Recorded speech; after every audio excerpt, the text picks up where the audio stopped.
Clear the respiratory pauses that are starting from the nose till to the throat and even to the larynx and to the lung also. They will clear away all these phlegm and mucus by doing all these external nadi sodhana. But you have to clean beyond. That means beyond the all nerves of the body, all the pancha pranas and all the nerves in the sushumna also. By cleaning all these nerves only, you will have to go upwards. Going upwards means not simply by doing swasa in the throat or in the lungs or in the nose or all these things, but you have to take it upward through the sushumna only. That sushumna is the spinal cord, central canal of the spinal cord, that is right behind the chest. So you have to go upwards through that only. In order to go upward through that, you have to clean all the nerves which are in front of the sushumna. That means the entire stomach, the entire chest, entire nerves. All these nerves has to be cleaned up by doing this pranayama, this internal pranayama, this antara pranayama, this antaramukha pranayama. By doing all this pranayama only, you can catch the life force directly. When you are doing this, you will get sound.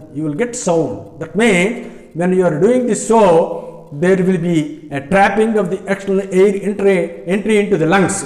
When you are trapping, naturally there will be friction. Due to friction only, you will get the sound at the center of the eyebrows, that is just below the base of the brain. That is what you are aiming at to reach that point, that is center of the eyebrows. There also, underneath the roof of the nose, you will get sound. And that sound will be starting from that will go to the throat and even into the umbilicus and the anus also. This sound will never get during other pranayamas. Simply with a hissing noise or with some noise they will be getting by doing external nadi sodhana. But when you are doing this practical internal pranayama, you will get this sound that is called Om, that is Pranamam, that is pranayama. This pranayama alone will give rise to spiritual energy or mental energy. Whereas misunderstanding this, most of the people, they are uttering Om or Am like that. When you are uttering Om or Am, you are losing energy only. Most of the people, some people used to come here and get initiated. They are telling that till now we are doing this Om or Am, and I practically demonstrated them. You please utter Om outside, then put your palm like this. When you put your palm, dorsum of the palm in front of the nose, you will get vibration or sensation of that air going outside only. Heat air, hot air will be going out through the external nostril. That indicates you are losing energy only during uttering this Om or Am. So this is the negative result we are getting. But they say that we are getting so many sensations, vibrations. These vibrations are only exhaustion of our adrenaline.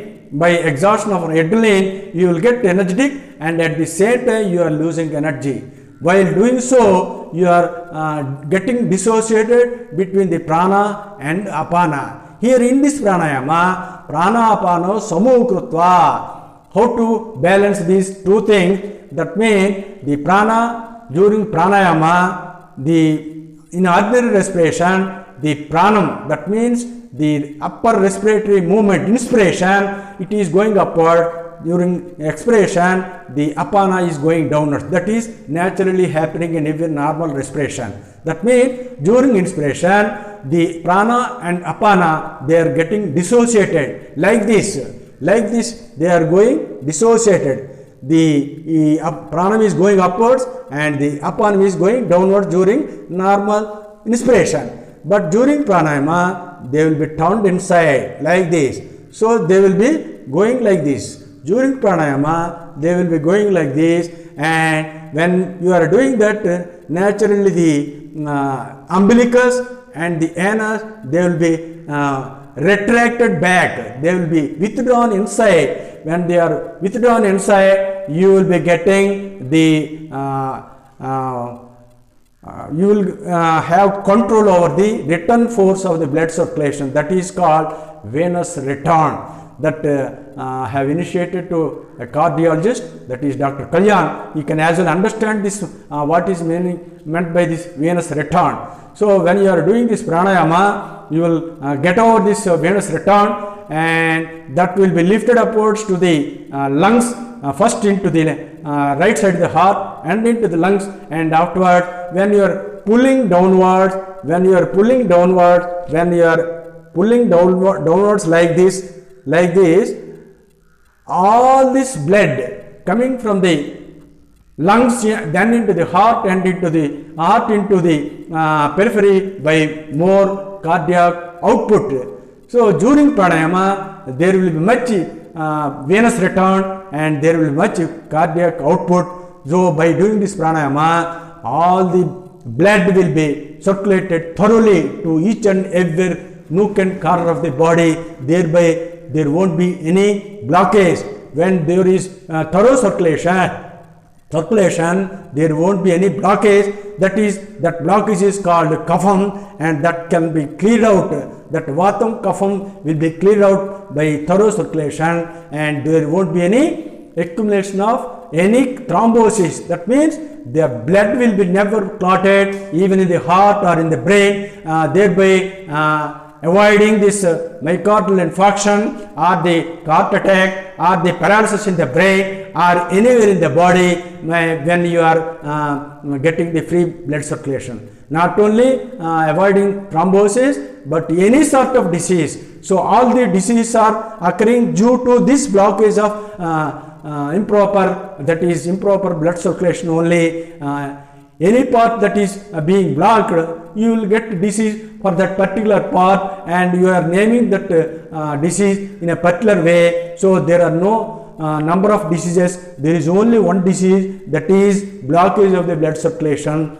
And when you are getting blockage of the blood circulation, the mental energy is becoming very low.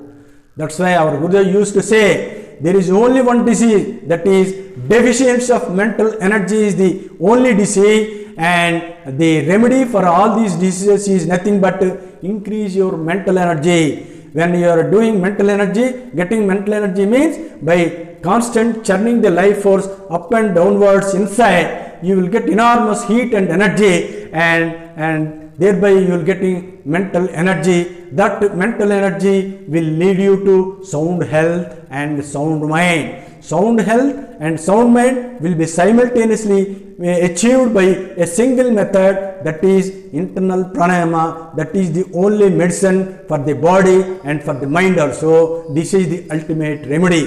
Yatendriya manobuddhir murir moksha parayanaha vigatecha bhayakrodaha yas sada mukta eva saha.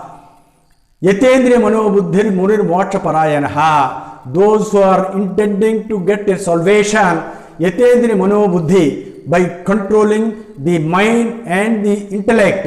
Murir moksha parayanaha, the muni, that means a person who is doing yoga with maunam is called muni. Vigatecha bhayakrodha, and he is getting devoid of this icha bhayakrodha. That means dividing from the icha means desire and fear and hatred or anger, and when he is controlling all these passions, he will become bhayakrodha yas sada mukta eva saha. Then he is called mukta, he is liberated.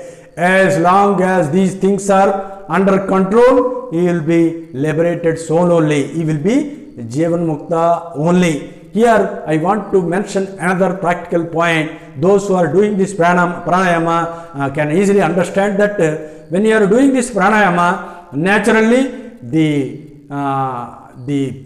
expiration, that means the downward force when you are doing downwards, the expiration, the air from the lungs, it will be coming out very, very slowly. Not only slowly, that will be limited only to 4, 3, 2 inches only.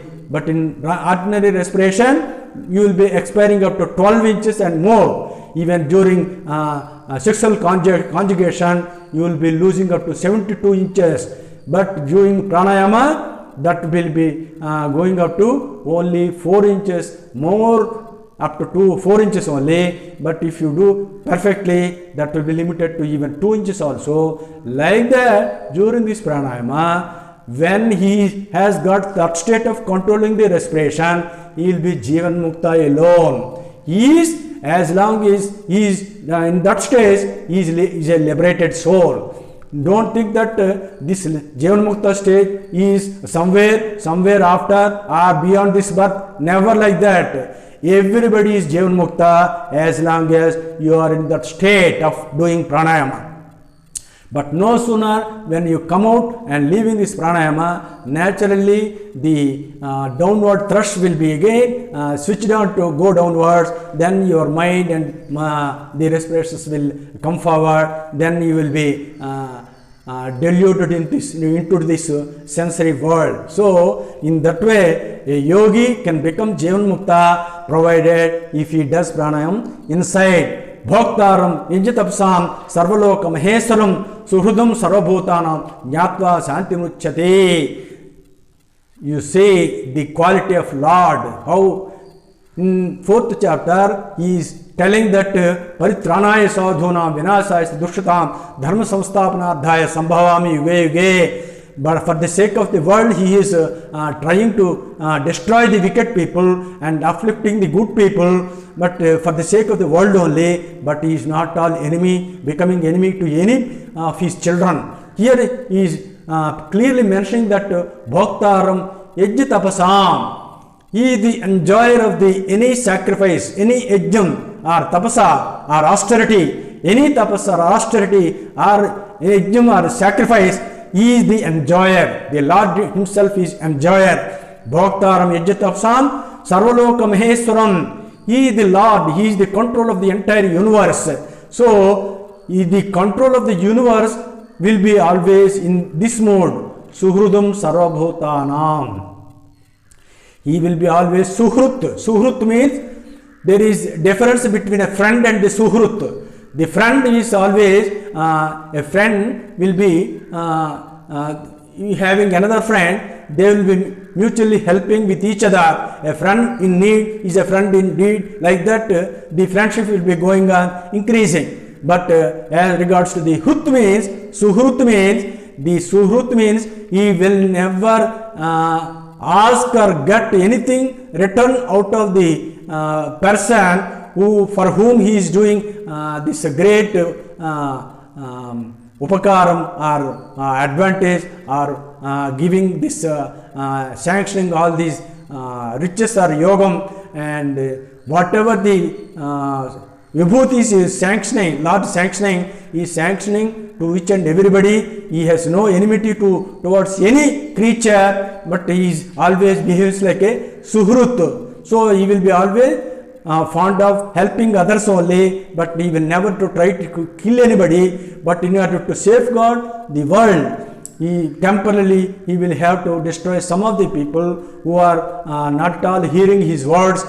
For that, at that stage only, he will try to remove his own children, but inside he is Suhrut only. Suhrudam Sarvabhutanam Jnatva Mam Shantimuchyate. And if you understand the state of Lord, then only you will get the eternal place, eternal peace. So the Shanti will be achieved by understanding the mentality of the Lord.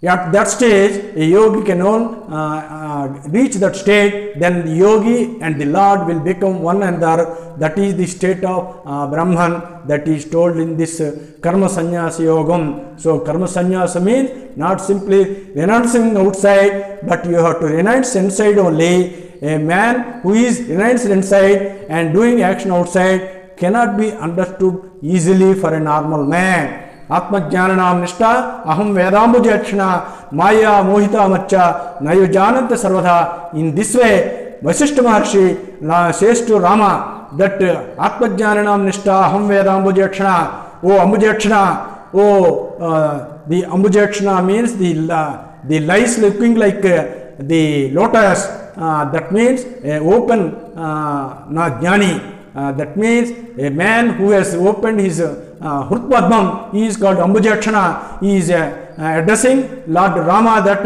Atmajnanam nishtha aham vedambujekshana. Oh Rama, I alone can understand the nishtha of the Atmajnani. That means a person who is doing internal effort. The mentality of this yogi can be understood by me only, but Maya Mohita Macha Naivajananta Sarvada. The persons who are deluded outside throughout can never understand me or any Atmajnani, but I alone can understand. So this is the state of the jnani. So karma sannyasa means not simply enunciating outside, but renouncing inside only. That is the karma yogam and karma sannyasam. So in this 5th chapter, he mentions that the karma sannyasam and karma yogi they are one and the same, and in this way a person will reach the state of Atman. This is about karma sannyasa yogam.